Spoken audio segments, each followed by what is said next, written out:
Partai Persatuan Pembangunan menggelar jalan sehat bersama kader, simpatisan, dan ratusan masyarakat Kota Palembang yang dimulai dari pelataran gedung DPRD Provinsi Sumatera Selatan. Ya, hari ini kita melaksanakan rangkaian peringatan acara Hari Lahir Partai Persatuan Pembangunan ke-45. Kita mengadakan sejumlah rangkaian acara untuk menyemarakan ini, mulai dari jalan sehat, lebih dari 10.000, sekitar 15.000 orang yang ikut. Kita juga mengadakan sunatan massal, sudah terdaftar 75 orang. Kita juga mengadakan acara donor darah sebagai wujud kepedulian Partai Persatuan Pembangunan kepada masyarakat yang membutuhkan. Kita juga mengadakan bursa sembako murah dan juga aneka door prize yang diberikan kepada peserta jalan sehat, mulai dari sepeda motor sampai dengan yang paling sepele, setrika, sampai dengan yang sangat membutuhkan, yaitu medical check up gratis ke Malaysia.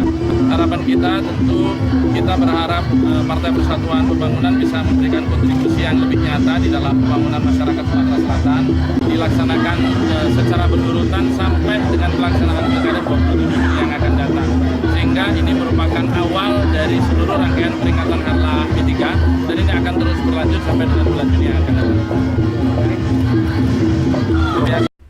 Jalan sehat yang diadakan Partai Persatuan Pembangunan atau P3 ini merupakan salah satu kegiatan untuk memeriahkan hari ulang tahun P3 yang ke-45 tahun.